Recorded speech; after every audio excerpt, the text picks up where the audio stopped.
שמע שיר חדש Welcome, everyone. I am here in the frosty gullus of New York City, arriving in single-digit temperatures earlier in the week, a day after the inauguration. And it's interesting that the 7 days, the first initial 7 days of the inauguration period are particularly significant. I'm going to speak about Parshas Va'era and Parshas Bo, in which Parshas Va'era has the 7 Makos, where Parshas Bo, this week's Parsha, has 3 Makos, and there's a lot to understand from them, and so much written about the significance of these Makos, all the way from Midrashim, Gemaros, Rishonim, Achronim, Bali Machshava, Bali Musar, Sifrei Chasidus, endless contemporary Darshanim, Rabbonim, and Rosh Yeshivas. It's a yam. It's a complete yam of Torah. However, I'm going to take one narrow angle and see if I can connect to this frozen, frosty golus that I am in, but also enjoying thoroughly from what it has to offer. So let me explain. I came to New York City, to Far Rockaway, Five Towns area, in order to be with my mother who needs a refuah shlema. So I'm going to mention her name and all the names of cholim who need a refuah shlema. We should be zocha to see a refuah shlema for them. Gittel Bas Sarah, Shishar refuah shlema, Baruch Hashem. And we also saw the release of some of the early release of the hostages in this new deal, who were also women, future mothers of Israel, hopefully. And they should have refuah shlema, and of course we should have besuros tovos for Klal Yisrael ongoing fashion. It is the month of Teves still. Now, I explained to you on many occasions that according to Zohar Kadosh, different months of the year have different levels of spiritual maturity. What I'm trying to say is that the kochos of the month of Tishrei and Nisan are not the same as the kochos of Teves. In other words, these are called the unliberated months. Certainly Cheshvan was part of that. Teves is part of that too. We have a Sarah Teves, the first of the 4 Tanios. But also, it's a tough month. It's a month that is more in the realm of Esav than it is in the realm of Yaakov, who had the Yerushas Hazman. You talk about 12 months in the 12 tribes. So Yaakov was able to liberate the 12 tribes who correspond to each one of the months on our wheel of Mazolos. I have the wheel of Mazolos right here in my dear friend Raphael Gordon of Far Rockaway, who made this guest house available for me right on Dowdy Boulevard and next to Seasons Deli here, famous crossroads where the Schwartz family used to reside, and we feel very, very connected. So this trip, which is a trip for Bikur Cholim, for Besuros Tovos, for all those who are expecting, we're expecting a simcha in our family. Everybody should have a Leida Kala, an opening of the gates, literally an opening of the gates. Sha'arei Geula, Sha'arei Refuah. Literally, Klal Yisrael is like, we want those gates to open wide. We have little progress, but we want the gates to open. All of our brothers and sisters should be free to come home, free of any illness and discomfort, and free to enjoy their families. B'siyata dishmaya. Okay, so the way that I made it to from Eretz Yisrael to America is the time period in which tickets are extremely expensive. It's again the idea of opening the gates. I think now the airports are they're starting to return, but not even yet. So fares, as you are well aware, can be in the 4,000 range. There's only one way to travel to America, which is the smartest way to travel to America, and that is through Eastern Europe, particularly Warsaw, which flies out of Tel Aviv, except that you're going to have to deal with a 21-hour layover in order to get a ticket That is $1,000 ticket, which is 1/3, 1/4 of the price.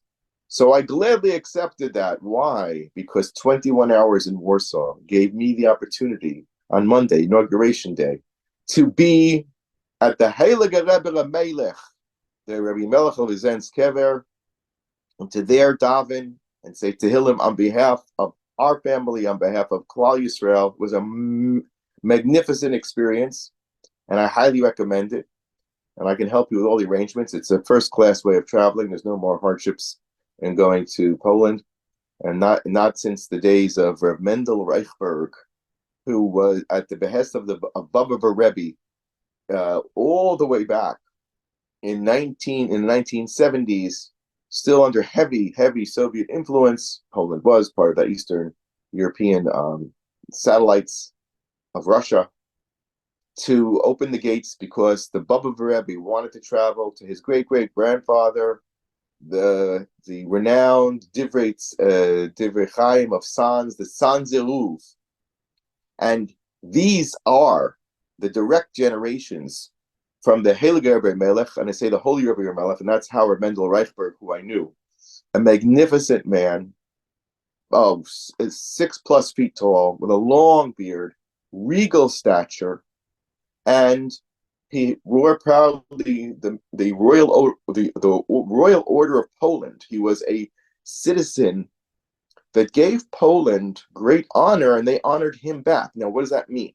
Because after the war, people refused to go to the Belita country, the country that was soaked with Jewish blood. 3 million Jews, of course, perished in the Holocaust, who resided in Poland, Poland. What they used to say is this is where the Jewish people rested, just like they rested in Bavel after Churban Beis Hamikdash.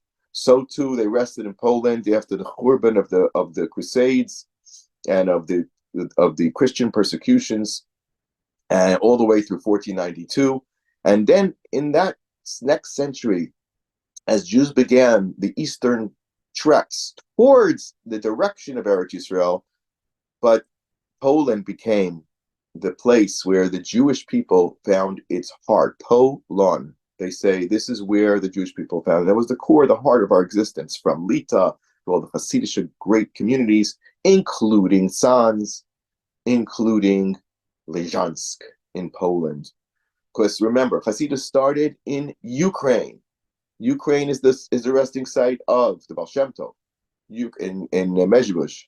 Also, the resting place of Reb Nachman of Breslov, who is his great-grandson, and of course that is in the city of Uman.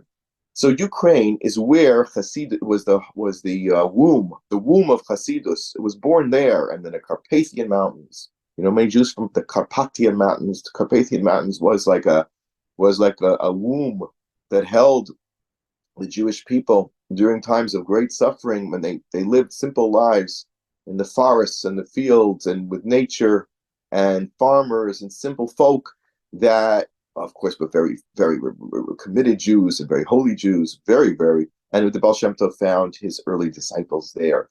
But as the Baal Shem Tov passed in 1760, the world had begun to change. Ukraine became an unlivable environment, because by that time the Russians had taken over Ukraine for first time, really, and they made Jewish life miserable and impossible. They created the Pale of Settlement, and eventually it was there. Actually, you have to look at it as a favor. The Russians were so miserable to us that it forced immigration out of Russia, out of Ukraine, particularly from areas like Kiev, etc., Dnipropetrovsk. Oh my goodness, every single city in Ukraine. And the Jews also, even in those years, I'm talking about in the very late 1700s, when this it's actually the second generation. Let me explain. The Baal Shem Tov had a primary student. His name was the Maggid. Okay, the Maggid. And the Maggid of Mezrich, he himself was not a man who could travel. He was actually lame. He couldn't even go to the mikveh. But he was an absolutely brilliant architect of a movement. He gathered together primary disciples of who he felt he could entrust the job of spreading Hasidus throughout the world. And one of his prized Talmidim was the Heilige Rebbe Elimelech of Zensk, whose famed brother, him and Zusha, of Zusha Ba'anapol, you may have heard of, took upon themselves to come close to the Maggid's mission. And what was that mission? First, he sent them. They went into Gullus. When they went into Gullus, they went in as complete, hidden strangers, and they went through a series of adventures in which they became close to fellow Jews. They did, I would call it, hidden. They were like, they were Mossad agents of tshuva and compassion. So, for example, they would enter a shul and they would start saying, "Oi, Elimelech, my davening is just not there. I just need to daven so much better to Hashem." And Rav Zusha would say, "Yeah, and I need to be so honest in my business. I have to be scrupulously honest." And then the other Jews would hear them and say, "Ooh, these two holy-looking men, they're saying that they need to daven better? Halachas kama v'kama, I need to daven better." Indirect musar. In other words, Chasidus, and especially those Talmidim of the Maggid, and especially the Heilige Rebbe Elimelech, represented an approach to Kiruv Rechokim that was completely based on love and not on Musar. This is because the Jewish people is so battered, so humbled, so destroyed by well over a century's worth of hardships. Remember, 1648, you had the Chmielnicki massacres. Then you had the debacle of the Shabtai Tzvi, horrific false Mashiach who ends up converting to Islam, and that was a terrible blow. And then ongoing European wars that ravaged the Jewish population. And now you reach the 100 plus years later after Chmielnicki, and the Jewish people were on their knees.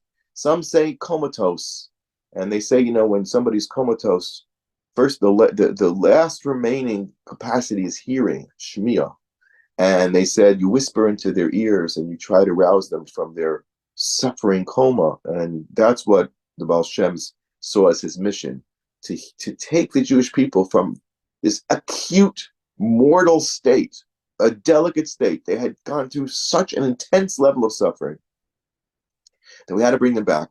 Musar was not.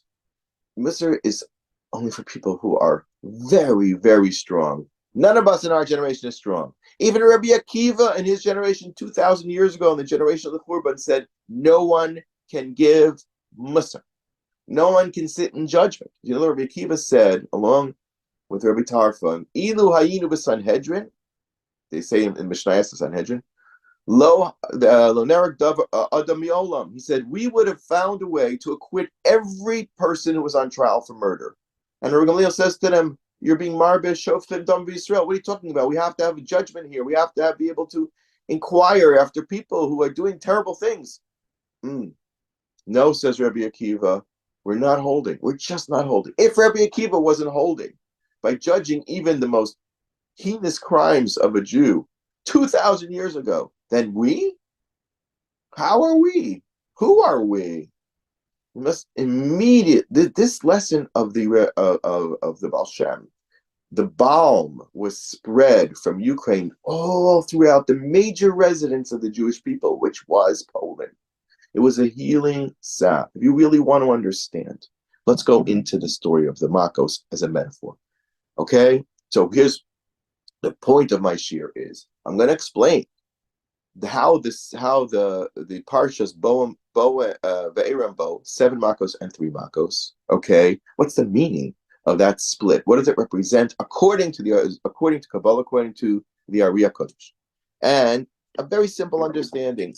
And then for me, those 2 weekends were wrapped around in a visit to one of the greats of all-time greats of Hasidus, and it has my personal stories there. And I'm going to share those stories with you, okay?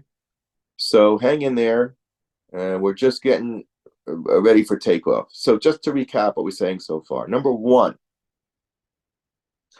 what is the meaning of the 7 and the 3 Makos? What do they even represent? Okay, that we're going to analyze. In the background of, I would say, 3 major things. One is my personal journey through Luzensk. 2, our international journey of the first 7 days of the Trump presidency and what it meant, and a very, very turbulent and tormenting time in the land of Israel, as on the one hand we see these wonderful, beautiful Bat Yisraels being liberated being spit out literally from the jaws of Gehenna, which is great. And on the other hand, the evil captors rejoicing, and their minions, that's what I call them, minions, are returning and trying to entrench themselves, and their colleagues in Amaleki colleagues, those who committed to lick the blood of the Jewish people, released from prison. It's a very, very, how shall I say, it's a time in which our hearts are extremely activated, feeling with joy and concern and fear at the very same time. It's a very, very, very poignant moment. The last days of Teves are hard, ladies and gentlemen. They're hard. This is not our time, but it's Shabbos Mevorchim Shvat. And once we get to Shabbos Mevorchim Shvat, which is only a couple of days hence, the matzav, ruach, and the kochos of that Zman begin to shine, because Shvat, of course, we know, is the time when Moshe Rabbeinu began to teach the whole Torah, Mishnah Torah. Tu B'Shvat is already the time of the pircha, the blossoming in Eretz Yisrael. That's the hope. That's the end of the deep, dark winter. And then we move on from there, from Tu B'Shvat. What? Next one is Tu Adar, which is Purim Yerushalayim. And then, of course, the Seder night. We're going to be in for, it's like a home game, lahavdil. You play a game on the road. If you're a sports team, you go into a hostile environment. That's what Teves is, very hostile. We experienced hardships here. We're paying the price of Teves, which is not yet our time, but it's only a few more days. B'ezras Hashem, we're entering the blessed month of Shvat, a time in which we're going to see B'ezras Hashem, a much, much, much better and more comfortable matzah for Klal Yisrael, we hope. Okay, so let's go into the 7 Makos first.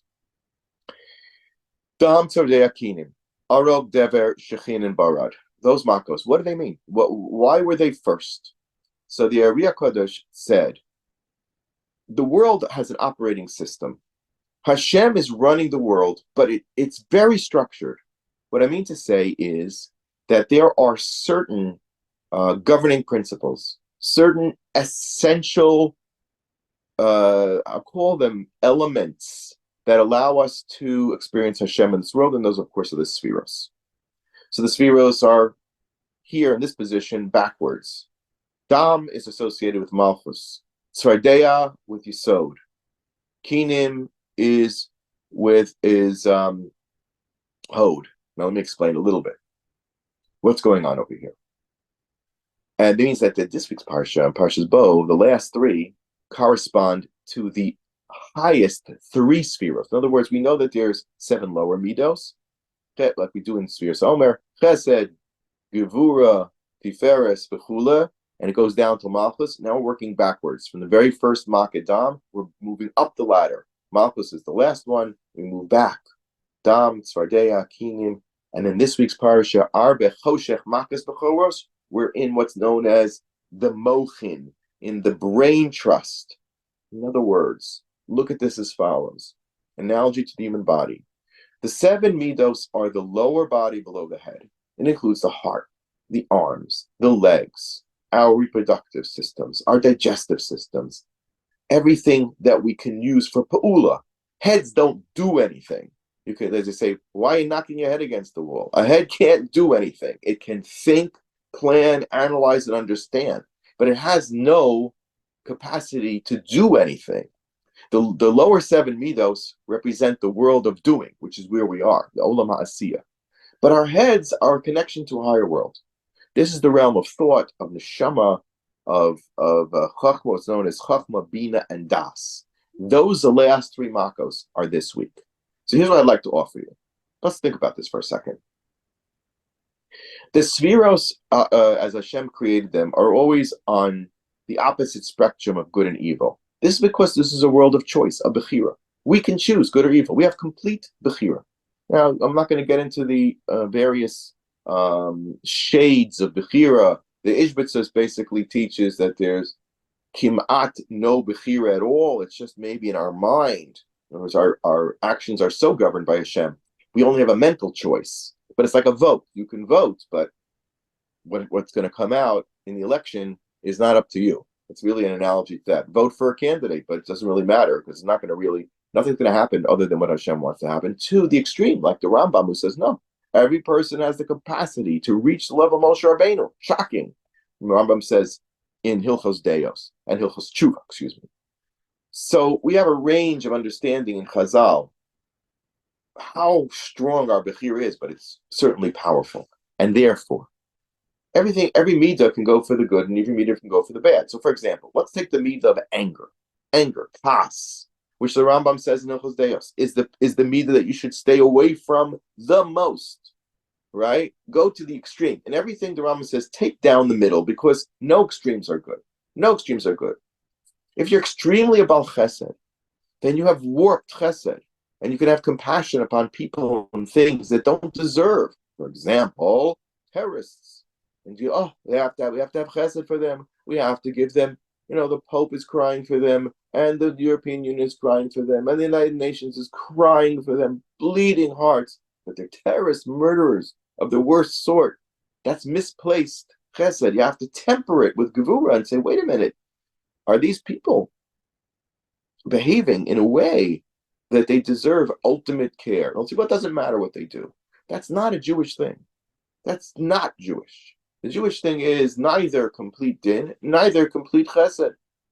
Smack down the middle. There's considerations. There's what we call thesis, antithesis, synthesis. Every psak halacha, everything that's related to Torah takes into account various factors and then finds way. Of course, we are noteh. Our predisposition is towards heter and tov. If you look in the Mishnayos and Sanhedrin, learning Daf Yomi and the Gemaras, you'll see that we're poskim b'schus. When you have a life-threatening judgment, somebody's being brought to trial for murder, you're not allowed to start with the negative. You say, well, maybe he should be freed because of this reason. Maybe he should be freed because of that reason. If you as a judge came out and said a voice for acquittal, you're not allowed to change your vote once we've reached the end of the judicial process. So the midos are the same. You can have chesed and anti-chesed. You can have gvura and anti-gvura. What happened here with the Makos is that there was a correction, says Eri Kadosh, that we redeemed the midos from the side of evil, from the choice of evil, to the choice of good. So let me explain. Let's take Dam. What is Dam? What was it about? The Nile turned to blood. Now, in Egypt, in ancient Egypt, the Nile is the source of life. It's considered sacred. When Yaakov Avinu blessed Paro with the ability to raise the Nile to his feet, that made him a deity. And the Nile, of course, in this parched desert land, brought life, water, and an ability to grow food, and it was completely dependent on the Nile. To think of the Nile as a deity would be logical to ancient man, very logical. What does Hashem do? He says, that's not, no, wrong. The Nile is not your source of life. I am your source of life. And therefore he turns the Nile into Dam, which brings only what? Death. Death to everything that's in the Nile. The inability to drink anything that's life-affirming. When someone's dying, the blood goes out, not in. Okay? And he turns the Nile, he negates the possibility that the Nile itself is a deity. Move forward. The midah of Yesod. which is to do with propriety, intimacy in a holy way, holy intimacy. Svardeya is the precise opposite. It croaks all over the place. The frogs are croaking. There's nothing private about a frog. In fact, the Makkah sent the frogs into the most private places, even into the innards of everybody. That's a sign that their approach to intimacy was completely hefker and corrupt, and not private, and no dignity, and no modesty, right? And loud, and all of it. You could understand. Let's just think about the media environment that we find ourselves as Jews. It's croaking, right? Creates us, I don't like to use that word, but sexuality. Wanton sexuality. You don't have to be married. You don't have to want to raise a family. It doesn't really matter. You have a lot of money, and you have whatever partner you want of any flavor stripe of ice cream, a million different ice creams, and you don't care. No one cares. In fact, that's exactly what Donald Trump, Lahabdil, said. He said, "Are you going to be against homosexuality?" So he says, "Well, I guess this one likes vanilla, this one likes chocolate." That's how he explained it to himself. Okay, yes, it's all about ice cream. Ice cream. Everybody loves ice cream. No, intimacy is holy, private, very private. It's between a husband and wife in the deepest, darkest hours where no one is privy to their conversations and their connections. That's Yiddish Midas HaYesod. Yosef HaTzadik is the Midas HaYesod. He said, I'm sorry, Potiphar, I know you think that you can just be with me, but it doesn't go like that. My father, Ruach Yisrael Saba, came to me in an image and said to me, Yosef, remember who you are. Remember the Kedusha of the Imos and the Avos and the nature of their relationships. Okay, so the frogs represent that lack of intimacy, but it also came out of the Nile. So what are you going to say? If you think that the Nile, which is representing life without limits, and therefore sexual activity without limits, is going to be good for you, try the frogs. So the frogs correct the idea that the Nile is the source of life and sets the tone of life. Oh, you're going to see how much you like it. See how much you like those frogs. See if you think that your strength and your power, your reproductive, which is all they see. The Nile is like the mother of life. Oh yeah, no, I'm sorry, it's not the answer. The Nile will kill you. The Nile will destroy you. The Nile will bring into your innards a proof that your behavior is not okay and not in favor with Hashem. Then came the Kinim. Kinim come from the ground. Okay, lest you think that the land of Egypt is a blessed land. Now they really, really, really believe this in Avodah Zarah. The actual land, just like Lahavdil, $1,000,000, we truly believe that Yerushalayim and the Harabayis and the Makom HaMikdash are holy. In the converse sense, in the other side, Mitzrayim was holy. Mitzrayim was the anti-holiness. Zemul Zeh. Mitzrayim is built.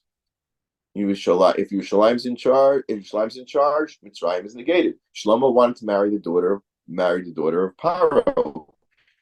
To completely take Mitzrayim under the control of Yerushalayim didn't quite work out. He's a little bit ahead of his time.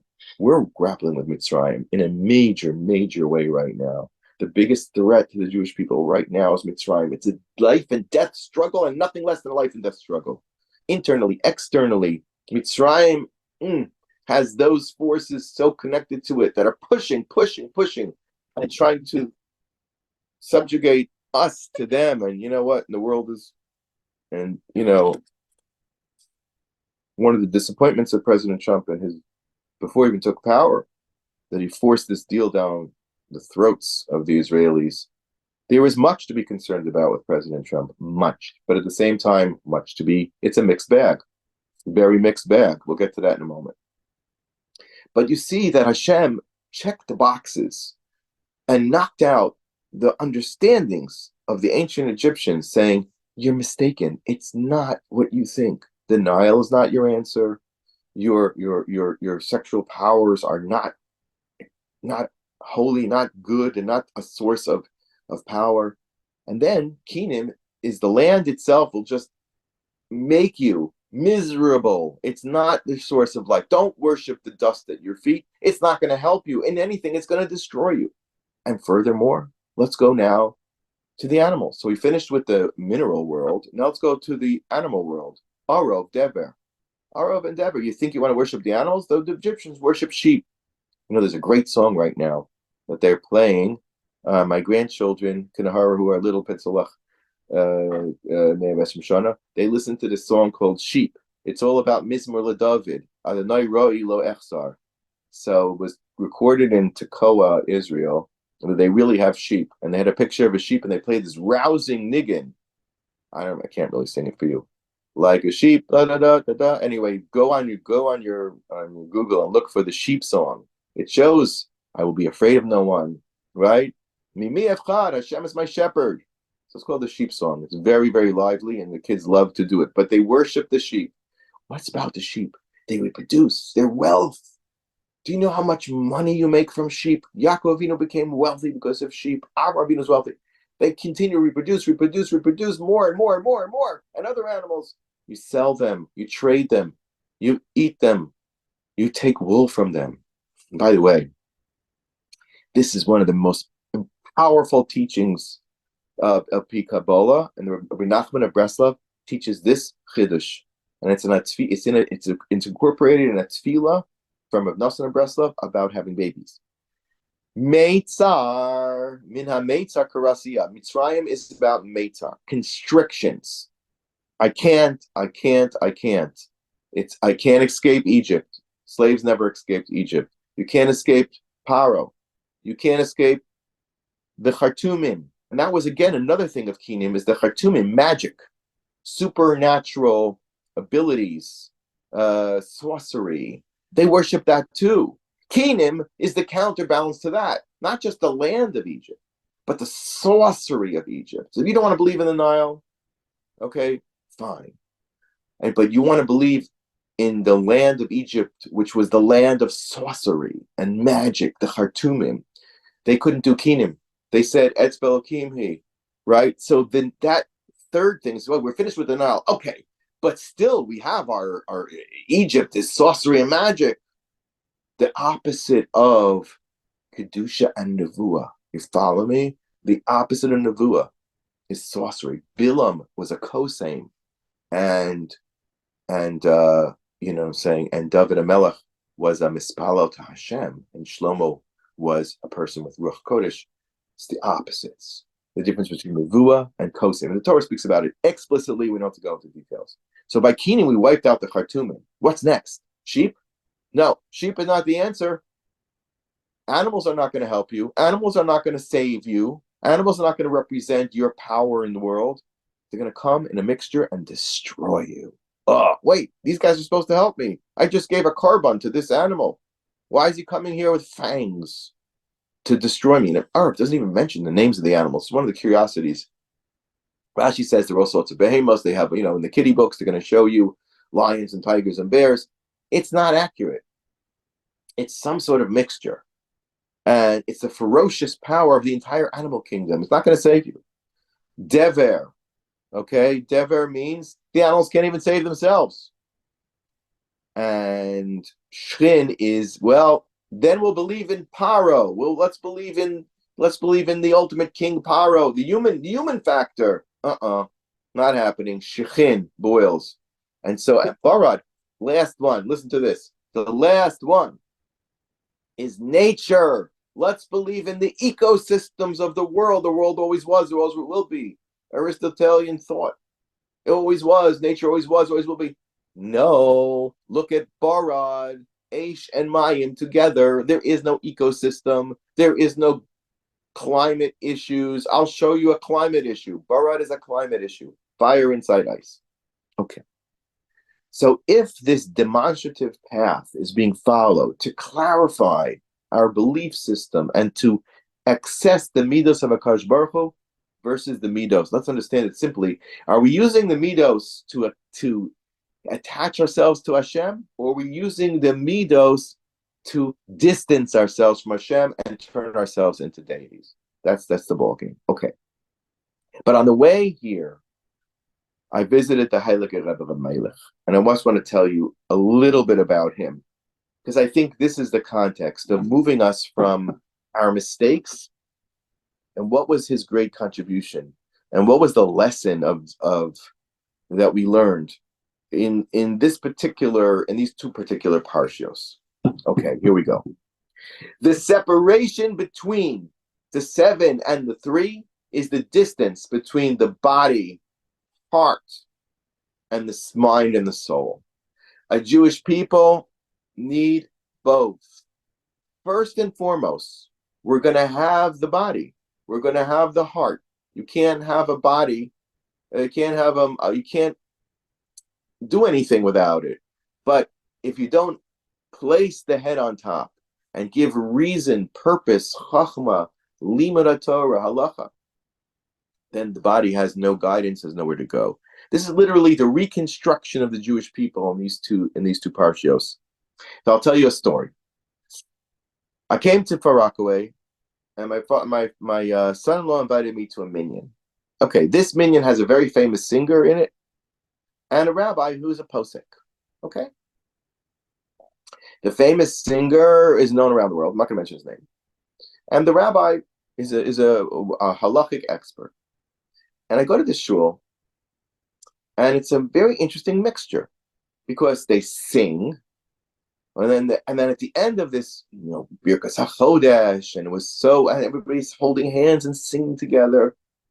And it's so beautiful, and it's so warm, and it's a lot of young people, and and the chant is warming in the corner, and it smells like Gan Eden with the singing and the chant. And then they sit down, and davening is over, and the Rebbe is going to speak, give a little shiur. So you think he's going to give rousing words of inspirational, Torah on the Parsha, and so our souls.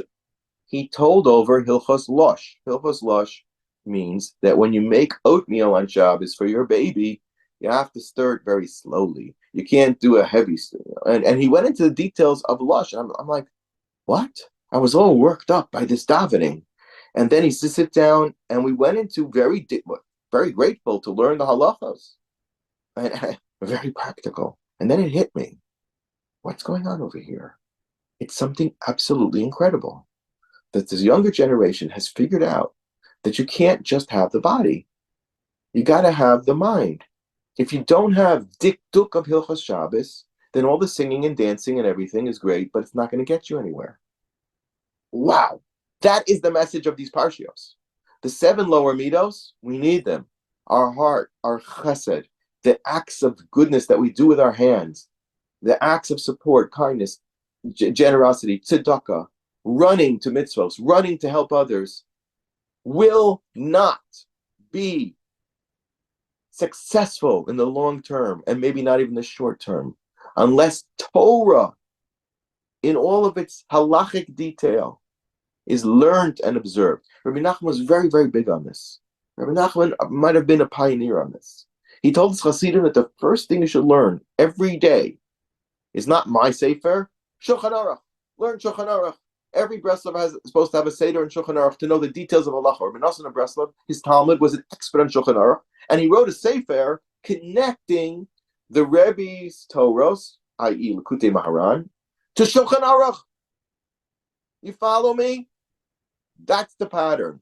The Rebbe Elimelech came into the world at a time where the lower body of Klal Yisrael was dead. They said, for all of our tfilos, and for all of our avodos, and for all of our chasadim, and all of our maisim tovim, we're just out. We've been physically destroyed.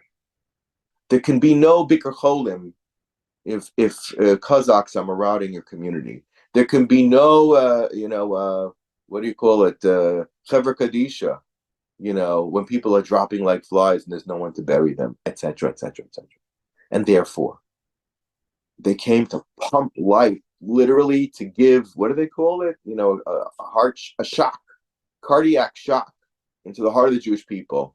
But it doesn't end there. Not by a long shot. And we see today, among many, many people, whether you're Litvish, whether you're Hasidish, it doesn't really matter. Everybody is somewhere on this continuum, but it needs to connect. It needs to connect. We can't have rah, rah, rah, dancing, dancing, dancing without halacha and yirat shamayim. It ain't going to work. It just ain't going to work. This is the challenge of our generation. I think our young people, especially, who demand the heart, just like the Hasidim demanded the heart. Rabbi Nachman said, Rachman liba boy, he wants your heart. Bres lev is lev basar, meaning you have to have a heart. I'm sorry. If you're going to be only from the neck up, that means you're thinking. It's chachma. Chachma is dissecting. In scientific method, we'll dissect things. We'll separate things. The Brisker method of Torah is brilliant in its ability to be machalik, make a chilek, fine distinctions that open up wisdom. That's so necessary, but not without a heart. Not without a lev basar. That is the secret, and it's the oldest secret in the world, because that's Parshas Va'era. Va'era is visibility, the lower body, what you can do in this world. Bo is Aleph Beis. It's the interior with what Hashem created the world. Hashem created the world with Aleph Beis. It's the intellectual source. It's what connects us to the upper realms. Our soul, our ability to think, our ability to speak, our ability to daven. Right? Not only our ability to feel, but our ability to know. To know. Bo, come closer to Hashem. Way up. Way up. Beyond the world of seven, beyond the world of Teva, beyond the 6th and 7th millennium that we're marching towards the 7th, which that's going to be this lower world. Think of it as the lower world is that 7, nature. And then above that, there's something a lot more. There's the 8th and the 9th and the 10th. There's going to be a different reality, different dimensions, even in the 7th millennium, which is a short period away. This transition is coming. So, I think what's significant to know about the Rebbe Elimelech is that he was one of those people who went into personal galus so he could feel the pain and suffering of every Jew and to inspire them through his incredible power of tefillah, but also of his chesed. They say that when he went into galus to feel the pain of other Jews, and he came home, and they said to him, Rebbe, your son Eliezer is sick. And he came running home. Oh, my Eliezer is sick. And then he came to realize, no. The wife said, oh, no, Eliezer's fine. The problem is a different Eliezer down the block. And then he felt a moment of, oh, thank God, it's not my Eliezer. And then he said, back to Golus. I'm going back to Golus. And the reason I'm going back to Golus is because I felt a sense of relief that it wasn't my son. And that means my heart is not complete with every single Jew.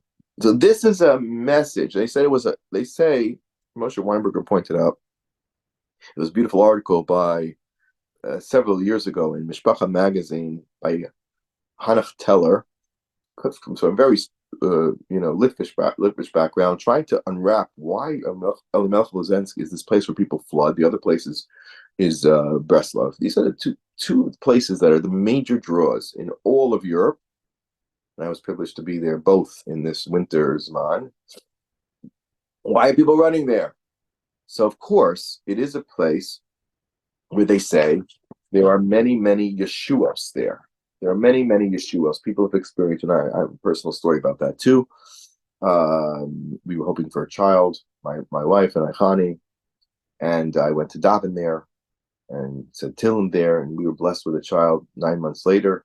His name is Elimelech, and there's a very deep story to that, which I can only share a little bit of it here.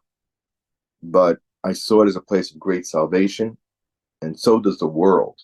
Whether it's an Indian of whatever is bothering you in this lower sense of the lower 7 midos, Bani, Chaim, Zoini, you have problems with parnasa, you have problems with children, you have problems with illness, you have problems with, any other emotional issues. This is a place to go. And many people have been blessed with children by going there, including myself. And that's why I will recommend that people go to daven there if they have a particular problem. And why? Because Rabbi Elimelech's neshama, which the tradition is that it started to have impact on the world 500 years before he appeared. By the way, he appears on the scene in the mid 1700s. That means in the mid 1200s is when his hashpah started. That is particularly the beginning of the Elef Hashishi, the millennium of Kedusha, the 1,000 years in which we are bridge the medieval ages and that persecutions all the way through our modern era and ultimate to Mashiach. We are now 5785. Do the math. We're not far away, and Shabbos comes a little early, so we're standing on the threshold. But the key to these 500 years till Rabbi Elimelech and the last 500 years is to emphasize, have the heart. When you say to a person, have a heart, Yamach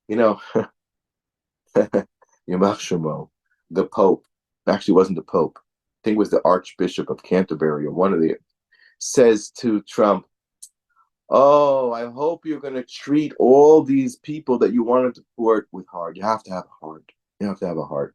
Heart! These are murderer, criminals, gang members, rapists. Have a heart? Again, if you don't have the counterbalance of seichel versus chesed, that's what you end up with.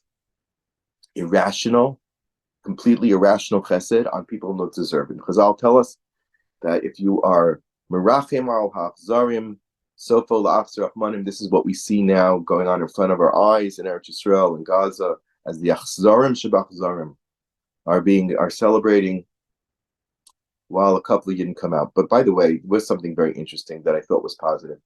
They held up, at least for one day's worth, the Gazans from marching back to their terror enclaves in the north.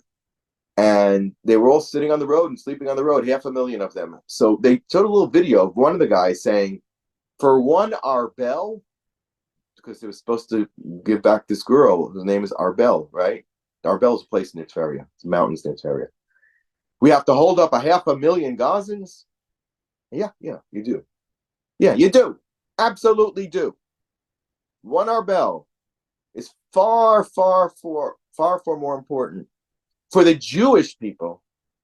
You understand? For the Jewish people to rescue, we have to have the heart. We can't have the goyim don't. The goyim are going to say, well, 500,000 versus one girl, so go with the 500,000. That's logical for a goy. That's logical for the whole world, not for the Jewish people. We are one soul. We are one people, one neshama. This is what's been so difficult. This is our greatest strength and also our biggest Achilles heel throughout the generations, that everybody knows that a Jew has a heart. This is a big problem and vulnerability that we have. But Baruch Hashem, now since her name is Arbel, I just want to bring that full circle for a second. There was one great tzaddik, one great chain of the Masorah, who came from the Arbel. His name is Nitai Ha'arbeli. He actually was flourished exactly in the time of the Maccabees, at a really at the time of the sunset of the golden years of the Maccabean monarchy, the reign of John Hyrcanus, because he became a tzduki. He started off loyal to Torah and mitzvos, but he ended up becoming an enemy of the rabbis, slaughtered many rabbis, created destruction. So there were two partners at that time in the reign of John Hyrcanus, of Yochanan Hyrcanus. Yeshua ben Parachia and Nitar Beli are zugos. They're part of the pairs, and the pairs were the ones who were in the Hasmonean era. The first one, Yeshua ben Parachia, V'Nitar Beli Kiblu Mehen. Now they're a pair. What is this pair about? Yeshua ben Parachia Omer Aseh Lecha Rav, Kinei Lecha Chaver Havidanis Kol Makavschos. Completely positive. Attach yourself to a rabbi. Acquire for yourself a friend. Look at every person. Done it kol ha'adam means not every person, but the entire person. L'kavschus. Completely positive, receptive, open, wonderful. Nitar Belly strikes a different note. He says, Harcheik mishachein ra. Stay away from bad neighbors. Al tischaber l'rasha. Stay away from the Rishonim. The al tisyayish me'pornos. Don't realize that trouble is not always gone forever. It could come back. I would read it this way: Al tisyayish min haporanus. Don't lose hope because of the troubles. What's the difference between Nita Rebbe and Yeshua Karachia? They seem to be polar opposites. And the answer is, some suggest, this was before Yochanan Hyrcanus turned his back on Torah mitzvos, and then after. Nita Rebbe was after he saw the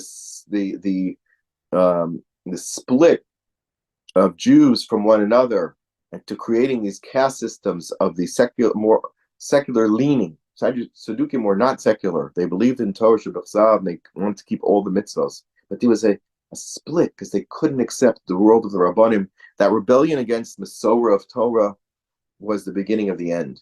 Really, the end of Bayit Sheni.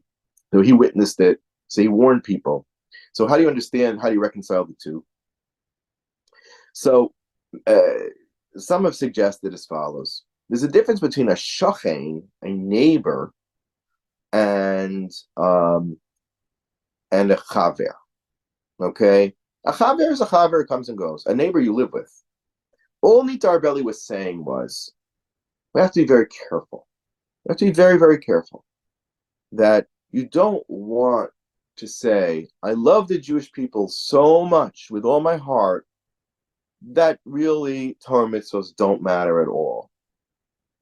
And to support them in that. Which, of course, today you could debate that point, but today it's already the cow's out of the barn. But in those early years, where people were still linked to tradition and Torah and mitzvos, he says, listen, we want to be loving. We want to be like Shiurim Parachia. Shiurim Parachia had a problem. He had a student, a very famous student, known as Yeshu, right? Known as the founder of Christianity, or at least his students were. And he was a little tough with him. And the story goes, it's a part which is censored but restored. He says they went to judge a case, Yeshua ben Parachia, of a woman who I don't know, she was an aguna or she had some problem.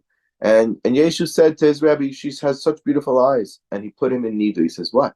You have tivus? What's going on over here? And it's not appropriate. You want to be my Talmud? You have to be holy, menschlich.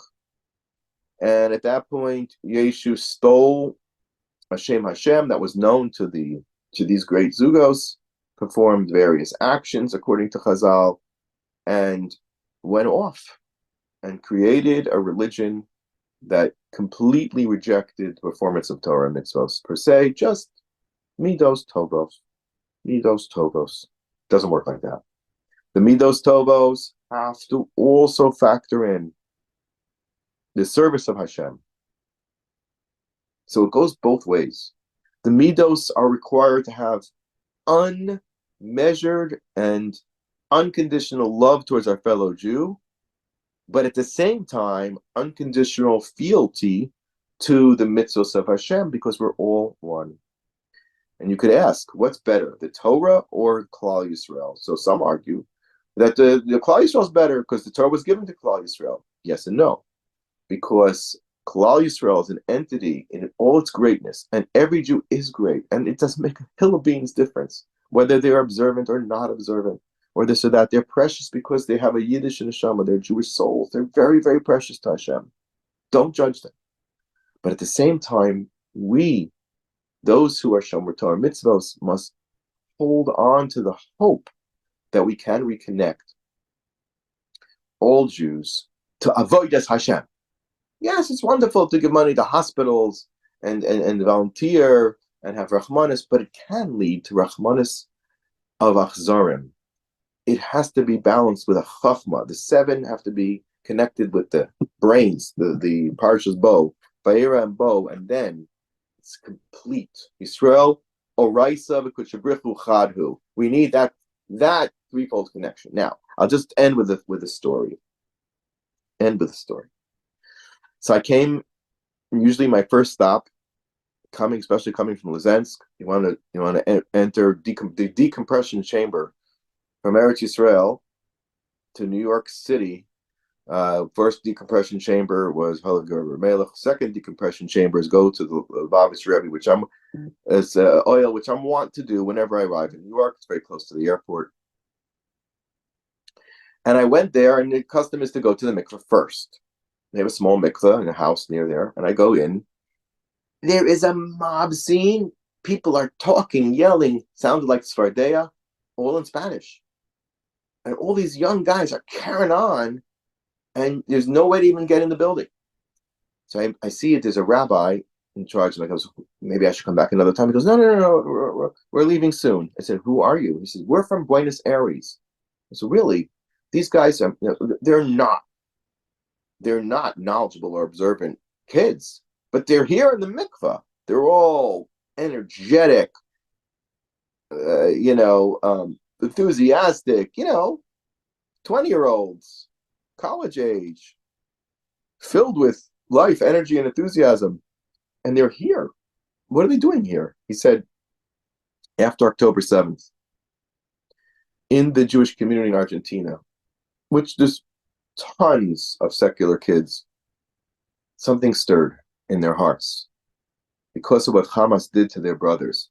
They saw the horrible suffering of their brothers, and something stirred inside of them. Their heart was activated, kind of like the Baal Shem Tov and the Rebbe Elimelech's electronic shock, cardio, whatever it's called. Someone help me out here. What is it called? Cardiac electronic shocker to just activate the hearts, and their hearts were activated, and they started to come to classes. Now, if you go to classes with Chabad and there's campuses all over Buenos Aires, they give you enticements to keep coming to the classes, which include free trips to America. And here they are going to the Rebbe, and this rabbi has succeeded in taking these kids whose heart were sparked and nurturing that spark ever so little, and he brought them to the Rebbe that hopefully their spark can be ignited further, and they should be proud Jews, good Jew, and actively Jewish, and proud to be Jewish, and B'ez Hashem also connected to our mitzvos. This is the reality of the Jewish neshama, that we have. There is a possibility. The silver lining to all of our suffering is that it is a bridge. That's what the Arbi HaKadosh says. And finally, regarding Eretz Yisrael, the 7 lands of Canaan correspond to the 7 midos. These were the lands promised to Avraham, Yitzchak, and Yaakov. As we said previously, Eretz Plishtim and Eretz Goshen are Eretz Yisrael, part of Eretz Yisrael, but not the primary of the Avos. They're extensions. They're also Eretz Yisrael.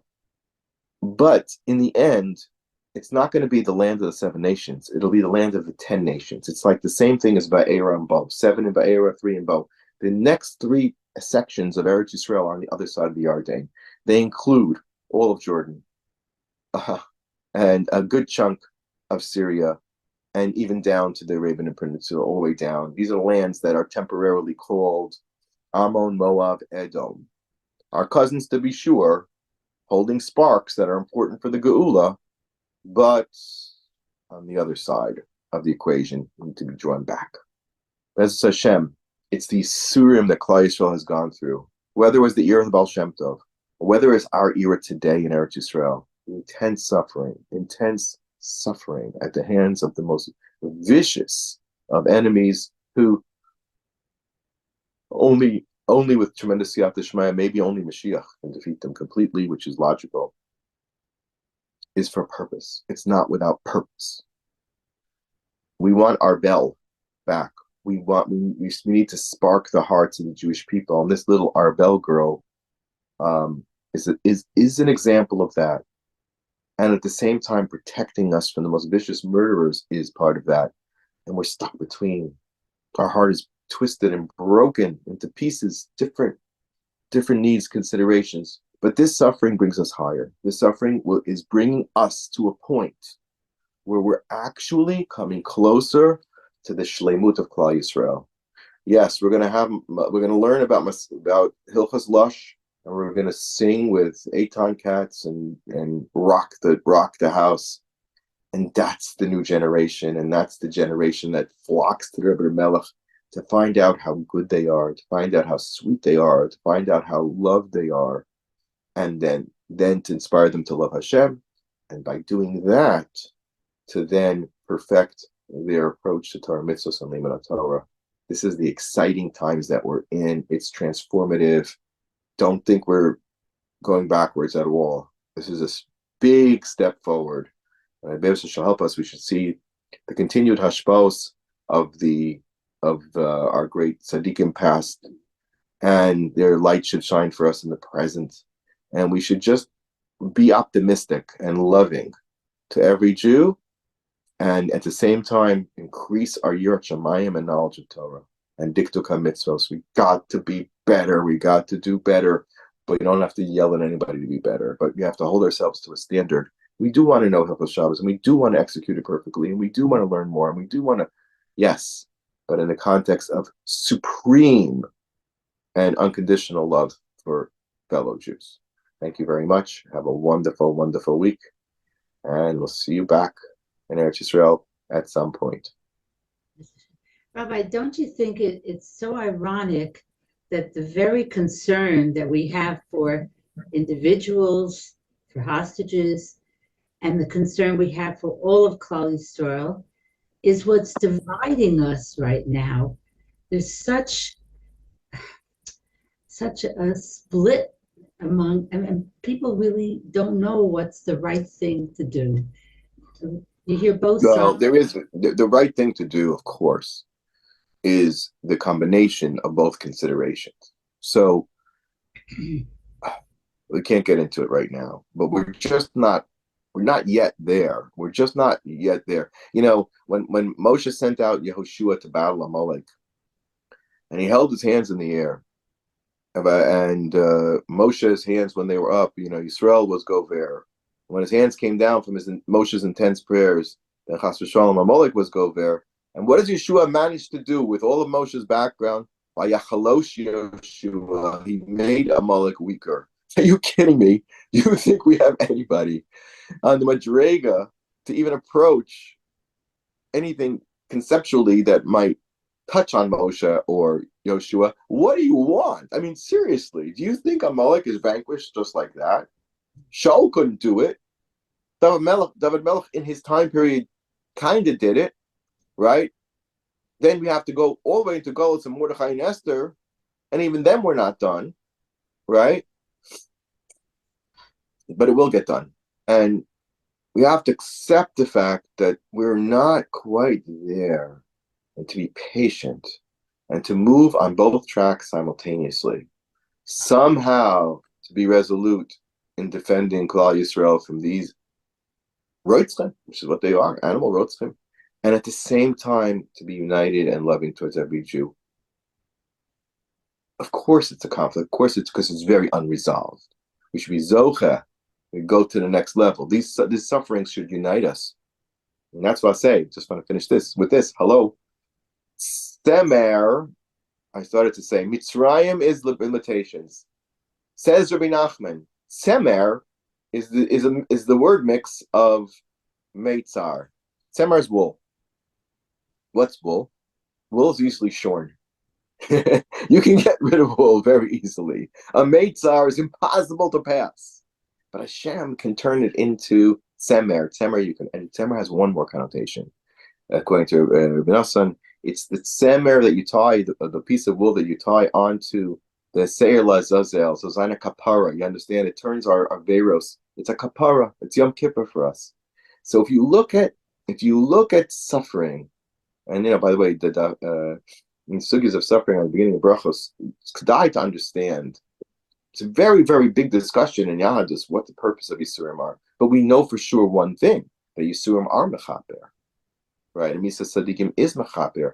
So we got to turn Meitzar into Tzemer, to see it as a way to inspire us, right? To go to greater Kedusha and to be more connected and to have Slicha Mechil and Kapara, more connection with Hashem. It says Meitzar, Tzemer. Okay? Semer is also what you make the begadim out of. The Kohanic begadim are shotness.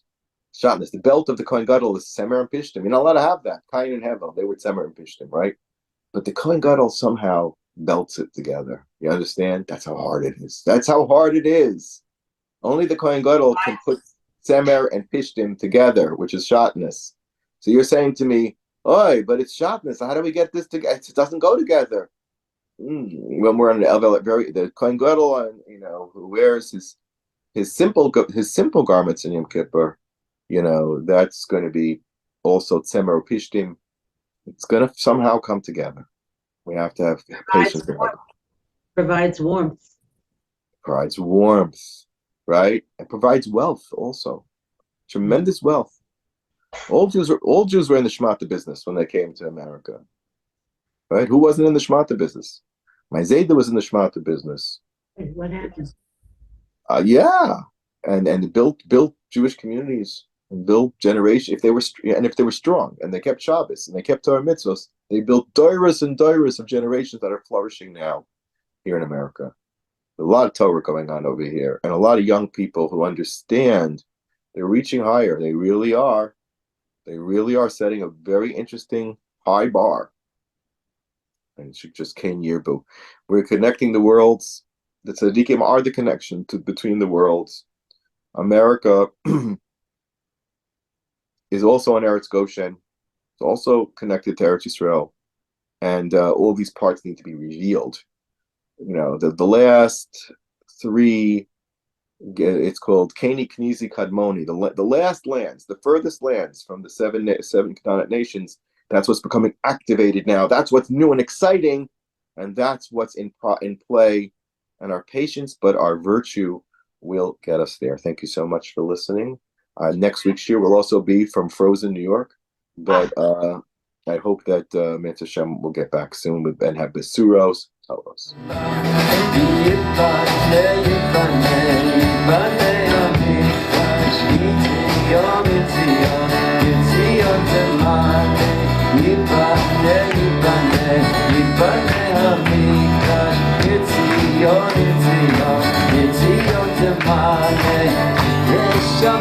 Shir Chadash,